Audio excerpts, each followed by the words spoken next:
Welcome to smart teacher YouTube channel. বন্ধুরা, অষ্টম, নবম ও দশম শ্রেণীর জীবন বিজ্ঞান, ভৌত বিজ্ঞান ও গণিতের প্রতিটি অধ্যায়ের প্রশ্ন উত্তর, সাজেশন এবং অধ্যায় ভিত্তিক গুরুত্বপূর্ণ প্রশ্ন সবার আগে পেতে হলে স্মার্ট টিচার ইউটিউব চ্যানেলটিকে সাবস্ক্রাইব করে অল অপশানে বেল বাটনে চাপ দিয়ে রাখো। দেখবে সবার আগে সমস্ত ভিডিও সম্পূর্ণ বিনামূল্যে তোমার কাছে পৌঁছে যাবে। বন্ধুরা, আজকে আমরা দেখে নেব নবম শ্রেণীর রাশিবিজ্ঞানের পরিসংখ্যা বহুভুজ কিভাবে আঁকতে হয়। খুব ইম্পর্টেন্ট একটি অঙ্কের জায়গা, ভালো করে দেখবে, তাহলে কিন্তু তোমরা প্রত্যেকে নিজে হাতে করতে পারবে। চলো আমরা দেখে নেই পরিসংখ্যা বহুভুজ কিভাবে অঙ্কন করতে হয়। 11.2 প্রশ্নমালার 2-এর অঙ্কের দিকে একটু লক্ষ্য করো। কি লেখা আছে? নিচের পরিসংখ্যা বিভাজন ছকটির পরিসংখ্যা বহুভুজ অঙ্কন করি। এখানে শ্রেণী দেওয়া আছে এবং পরিসংখ্যা দেওয়া আছে।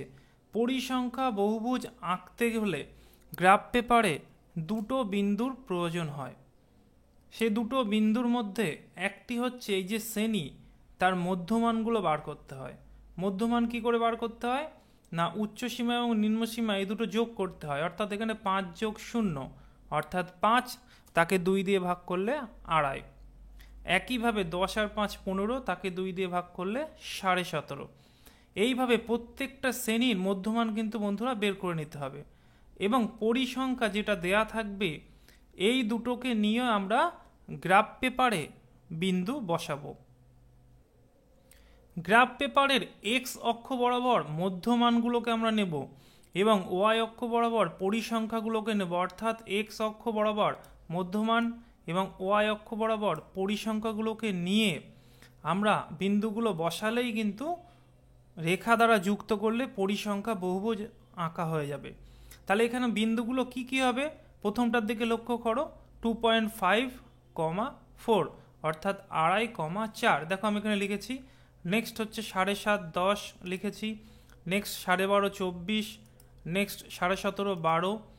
22.5, 20। 27.5, 8। এবার বন্ধুরা, কোনো একটা গ্রাফ পেপারে বহুভুজ আঁকতে গেলে সেই বহুভুজের প্রান্তবিন্দু কিন্তু অক্ষের ওপরে থাকতে হবে। কিন্তু আমরা এইগুলো যদি বসাই তাহলে কিন্তু অক্ষের ওপরে হবে না, কারণ অক্ষ থেকে সবই দূরবর্তী।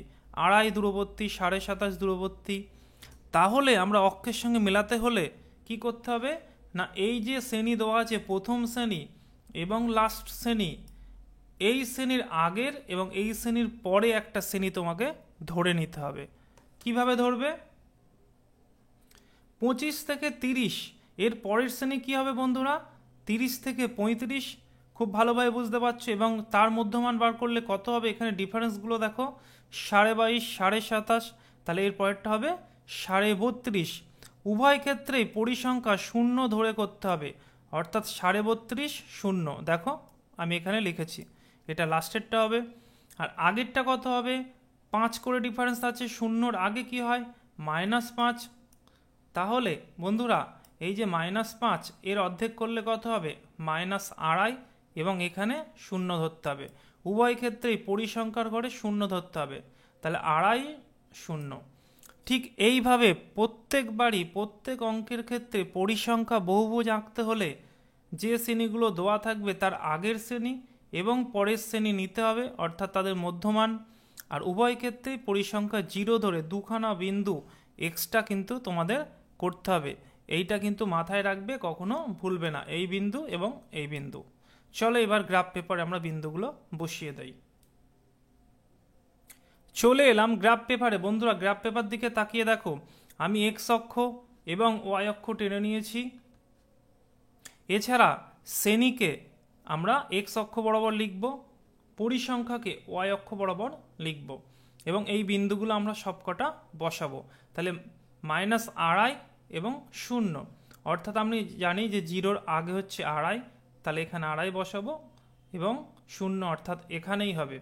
এবার বন্ধুরা, এখানে তোমরা ইচ্ছা খুশি ঘর অনুযায়ী তোমরা একাধিক মান নিতে পারো, অর্থাৎ এক্স অক্ষ বরাবর একটা ঘরে একটা মান, বা দুটো ঘরে দুটো মান, বা একটা ঘরে 10টা মানও নিতে পারো, তোমাদের ইচ্ছা। যেমন আমার এখানে লক্ষ্য করে দেখো, আমি কিন্তু এখানে এই যে 5টা ঘরকে 2.5 ধরেছি, 10টা ঘরকে 5 ধরেছি, অর্থাৎ দুটো ঘরকে 1 করে আমি ধরেছি।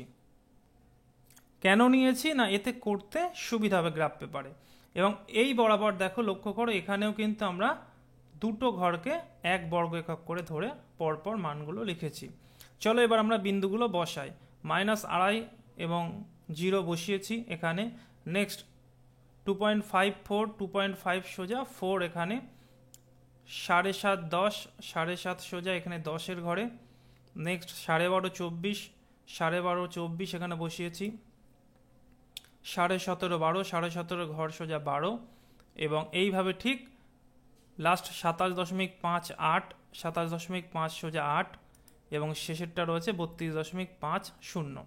তো বন্ধুরা যেটা বলছিলাম, এই যে শেষ দুটো পয়েন্ট একটু তাকিয়ে দেখো, এই একটা এবং এই একটা, এই দুটোকে কিন্তু আমরা নিজেরা শ্রেণী এবং পরিসংখ্যা 0 ধরে কিন্তু করতে হবে, না হলে কিন্তু এই যে পরিসংখ্যা বহুভুজ কমপ্লিট হবে না।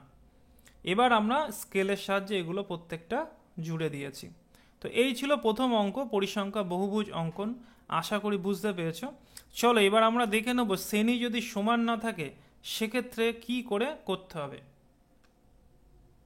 চলে এলাম বইয়ের 11 নম্বর অঙ্কে। দেখো এখানে পরিসংখ্যা বহুভুজ আঁকতে বলেছে, শ্রেণী দিয়ে দিয়েছে, পরিসংখ্যা দিয়ে দিয়েছে, কিন্তু শ্রেণীগুলো একটু ডিফারেন্স আছে। এই জায়গায় এর আগেও আমি দুবার দেখিয়েছি পরিসংখ্যা বহুভুজ এখন হচ্ছে, এর আগে আয়তলেখ হয়েছে, তখনও কিন্তু আমি দেখিয়েছি যে যদি ডিফারেন্স থাকে রাশিবিজ্ঞানের ক্ষেত্রে তাহলে এই ডিফারেন্সটা বিয়োগ করতে হয়, অর্থাৎ 11 থেকে 10 বাদ দিলে 1 এবং 1-এর অর্ধেক করলে 0.5।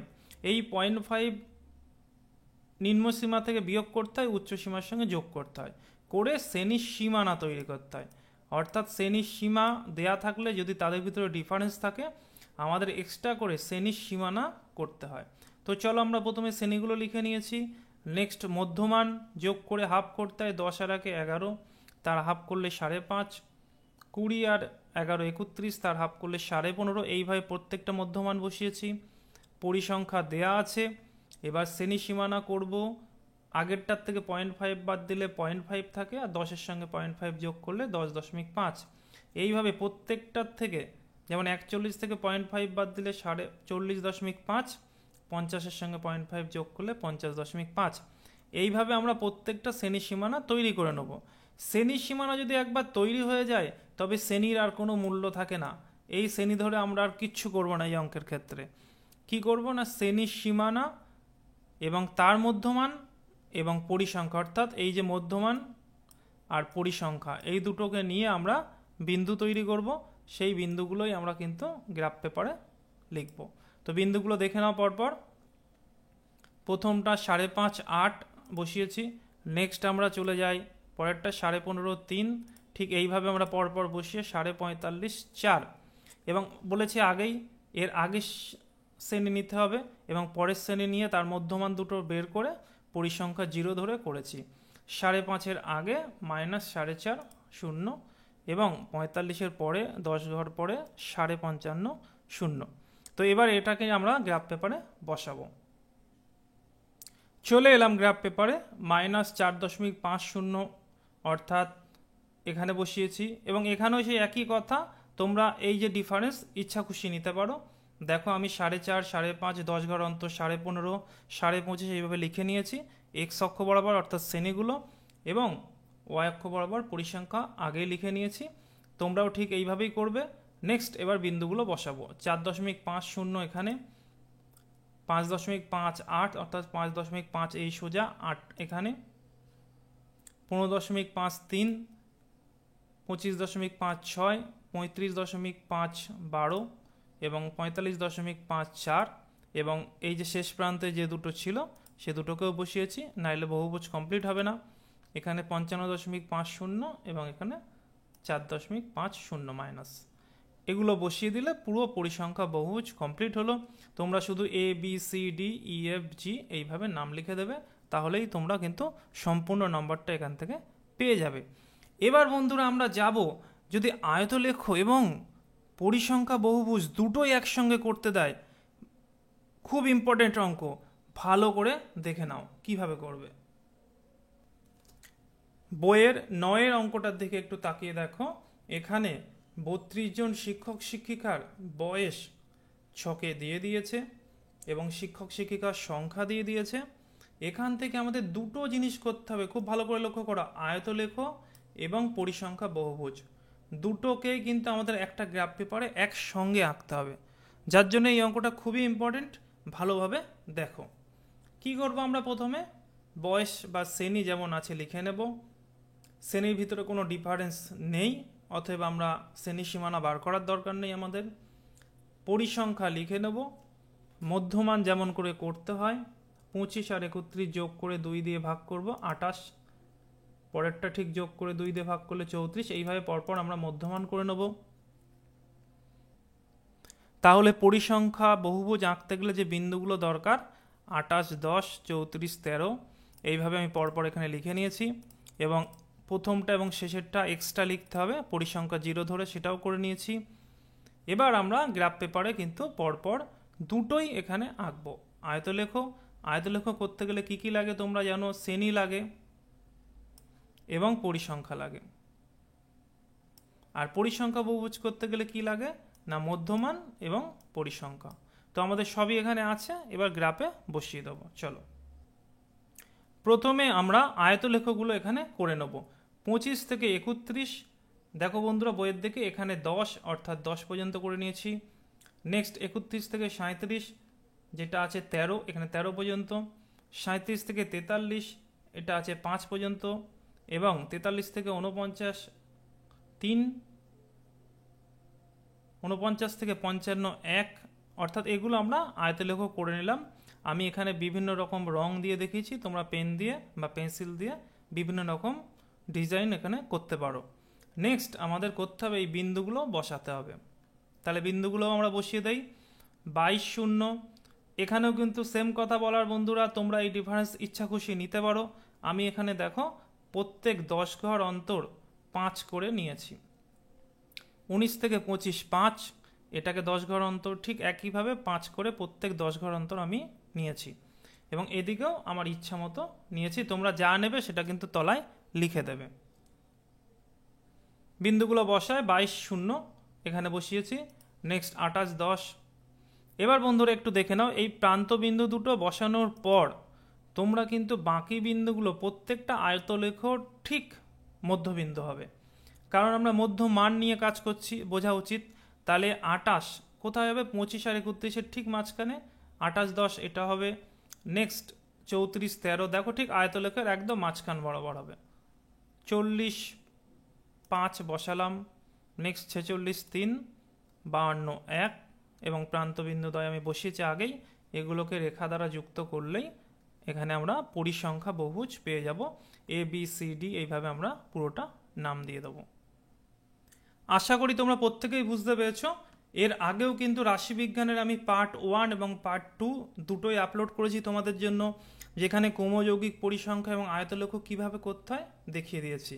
যদি ভিডিওটা ভালো লাগে তোমরা একটা লাইক করে বন্ধুদের মধ্যে শেয়ার করো।